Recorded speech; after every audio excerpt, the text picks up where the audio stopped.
After selling our house with all modern conveniences nearly 4 years ago, we began experiencing life through a different lens: off-grid. Now, we didn't start doing this for any other reason than to be able to camp in the wildest parts of the US on free public land. But it wasn't long into the shift in our lifestyle that we became hooked. From simply generating our own electricity in our bus, we took it a step further with our van, with the ability to filter water from any water source, and we even began foraging and fishing for some of our own food. Now, this was all at a very small scale, but the ability to provide some of the necessities of our life to ourselves, whether it be all of them or just one or two, became infectious to us. So when we began searching for properties to build our homestead, we didn't ask, well, how far are the utilities from the property? The question was, well, where do we think the solar array will go?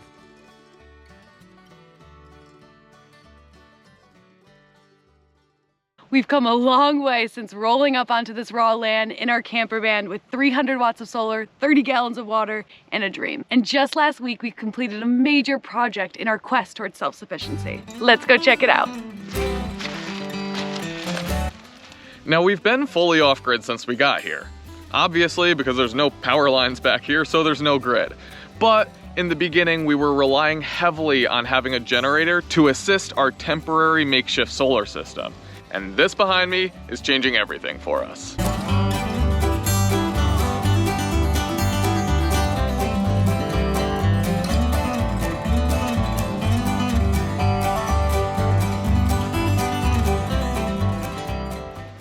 But first, I want to take a moment to thank Shop Solar for sponsoring our entire solar build out here at the Runaway Ranch. Shop Solar is a solar supplies reseller that bundles products from varying brands to put together the best and most cost-effective system to fit your solar needs. With professional support and competitive pricing, Shop Solar allows you to bypass the pushy salesman in the chaotic solar market and allows you to have more independent flexibility in designing and working on your own system. Now, while this video is being sponsored by Shop Solar, they are not paying us to say anything in particular with our experience. They simply provided us the goods and said, give an honest review on YouTube of the products that you received and the services that you gained from us. Now, the most obvious place to start when we're showing you our off-grid solar system is the place that's doing the actual power generation. This behind me is our 4,800 watt solar array.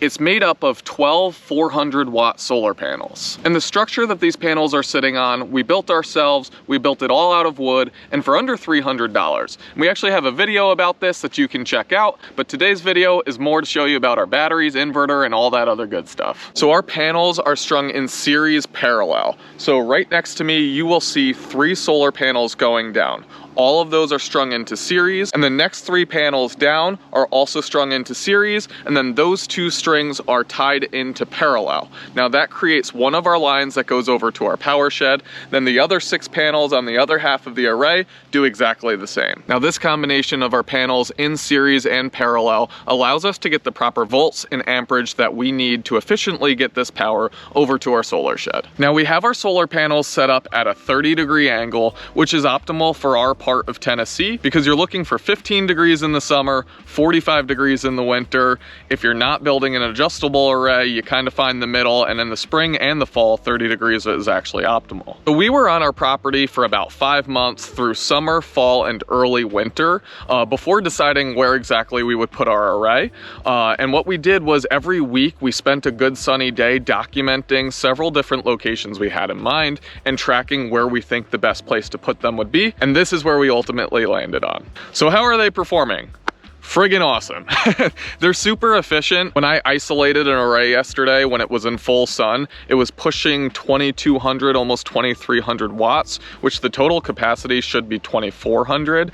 So that's pretty impressive for how low the sun is this time of year. Now, everybody's concern with a solar array is what are you gonna do on a cloudy day? So I've been monitoring the efficiency of these panels on cloudy days. And what I've been seeing is we still vary in producing between 5 to 12% of their total capacity when the sky is fully full of clouds. Now that's gonna depend. 5% might be super dense clouds, and then 12% might be fully cloudy, but they're a little thinner, so more sun's getting through. So that means even on a fully cloudy day, we're producing anywhere between 240 and 580 watts of solar that's charging our batteries. In our current setup, that is plenty because we are rarely pulling, say, 580 watts consistently. We've been running this system for about a week and a half now, and we've even had 3 cloudy days in a row, and we haven't had to start the generator once yet, which has been pretty awesome. So let's take a look at where this power goes once the panels collect it.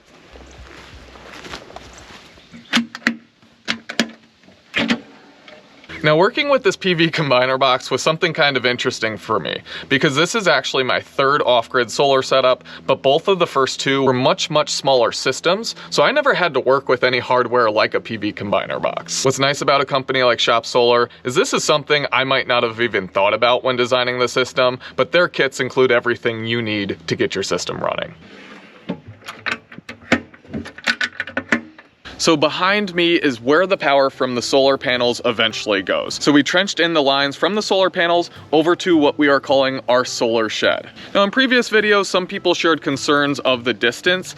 I'm thinking our video kind of distorts the vision of how far these things are apart. The total distance from the solar array to our camper, so where the power is ultimately going, is less than 130 feet, and this solar shed kind of sits right in the middle of that. So you got anywhere from a 60 to 70 foot run from the panels to the shed, 60 to 70 foot run from the shed to the camper. So our solar shed is a simple 3x5 metal shed, and that's what's housing our battery, our inverter charger, our breaker panel, and all that heart of your solar system. So the first thing we did when we put this metal shed up was we sealed any gaps and cracks that we saw, because we know that these out of the box aren't perfectly watertight. So we went ahead, put in the legwork to seal all of those holes, and we've had some torrential rains since doing that, and not a single drop has gotten in. And the future improvements that we want for our solar shed is that we are going to insulate the shed itself, and then I'm going to put in exhaust fans to suck air from the outside in and suck air from the inside out to keep air circulation going within here. And those fans I can power from the system that's living right in here. What's nice about the time of year we finish the solar system is we don't really have to worry about really cold weather or really hot weather yet, so we have some time to get those projects done. All right, so first up in our solar shed is our battery, and this is a big old 9.6 kilowatt hour battery. What's nice about this system is it's a single battery. What's not nice about it is it's friggin' heavy. It's 240 pounds, so we got our neighbor to help me get this into our solar shed, but it's plug and play. This system literally comes with a cable to just connect your battery right into a positive bus bar to then bring it into the inverter. And the whole system that we have running here is a 48 volt system. Now this 9.6 kilowatt hour battery is plenty of battery capacity for our needs right now this time of year.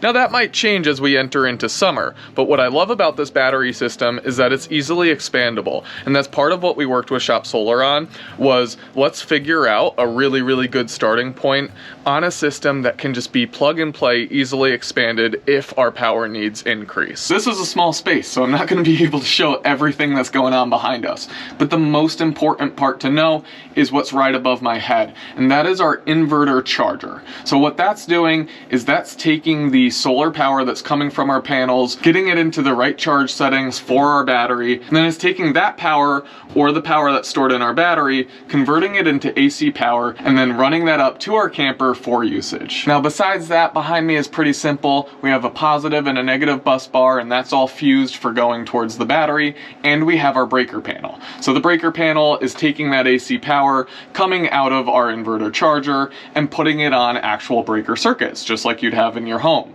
At the moment, we just have a 30 amp breaker going to our camper to be able to supply 30 amps of power. But the idea is very soon I'm going to put an outdoor outlet just outside of this so that we can power tools outside. And then the next phase of that plan will be to dig a trench over to the cabin to run another 30 amp power line into the cabin to power all of our projects going on over there. So some specs on our Rich Solar inverter. It's a 6,000 watt inverter, and it can take up to 8 8,000 watts of inbound solar power. It can also be tied into the grid, so if you have normal electrical hookups, you can use this inverter in a grid system. Or in our use case, instead of plugging into a normal connection or utility, we can actually hook our generator into this so that we can use our generator in times of need to charge our battery. Now, happy to say, we haven't had to do that yet. So honestly, for me, that project's gonna come up probably around the time that I either find a lot of extra time on my hands, not going to happen, or when we actually eventually need to rely on the generator a little bit, because that might happen. And in the spirit of being able to expand, just like we talked about on our battery, you can actually tie 2 of these 6,000 watt inverters together in parallel to give yourself a total of 12,000 watts of AC output. And having that generator backup is huge for us because we know that while we love solar, we also like having a backup plan, and there might be times that we need a generator to assist our power needs. Because we know if we can be fully self-sufficient 90 to 95% of the time, not have an electric bill, and just rely on a backup generator 5% of the time, that's pretty damn good for us. Now, as I said before, the first system I set up was 525 watts of solar. The second system I set up was 300 watts of solar, both with much smaller, much simpler inverters and on a 12-volt system. So needless to say, when I was building out this system, I was a little out of my wheelhouse. And an awesome part of working with Shop Solar, they do have support resources that you can reach out to, that if you have any uncertainties, you can get those questions answered by a professional. Well, as you can tell with the glare on my face and my squinty eyes, we're pulling in a lot of solar right now. But this is the last stop on our solar tour, and that's our 30 amp hookup. So the camper that we're currently living in has a 30 amp plug. So we trenched out our power line from the solar cabin up to here to put in this simple 30 amp hookup, and that is powering our life inside of the camper now. And our experience working with Shop Solar has been great. This is a big project with lots of moving parts, lots could go wrong, but ultimately, it didn't. I don't think there were really any major negatives from our experience, but if you had to give one, what would one negative be? My biggest negative, I think, would be that all these parts come in at different times and in big, big packages. Good point. And that's because, like I said before, Shop Solar isn't one solar company. They are resellers from different manufacturers. So you're getting these pieces coming in from different manufacturers at different times. So I think it's really important that you have the space to store all this stuff. And we actually stored all this stuff in the cabin until it was all here on the ranch ready to put together. Within a 2-week window, we received everything. So give yourself some time to make sure you have room and space to put all that stuff. Because it's big. Yeah, because it's big. So what was your favorite part of working with Shop Solar? The fact that I don't have to monitor a battery so closely anymore. Yeah. No, but actually directly working with them, I would say having access to real support. I mean, when you buy products from other companies that kind of have, I guess, a more outsourced support, it can be really hard to get a hold of them and get in good contact with them. And that wasn't the case. And yeah, that wasn't the case at all. When I had a question, I was able to reach out to them and find an answer very clearly, concisely, and they cared. You know, like they care that they are giving you the answer that you need for you to succeed in your project, and that felt good. So Shop Solar has individual components as well as packages varying from a really, really small system that might just kind of be auxiliary power for a shed, all the way up to our system and way larger as well. And if you're interested to learn more, there's a link in our description that will bring you to a system that is very similar to ours, just with half of the solar panels. So times that by 2 and you got our system. And now that this huge project for me is finally done, I have some time for me time, and I'm gonna go fishing. Love you, Runaways. See you next week. Cheers, y'all. How the f do we move this 240-pound battery? Actually couldn't lift it. Ready? I can't lift it. You can't lift it? I can't lift it. We did it. Only with 2 arguments. What do you think? What do you think? What do you think?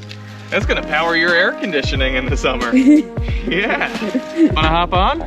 No. Don't worry, add some more weight to it. Go for it, big guy.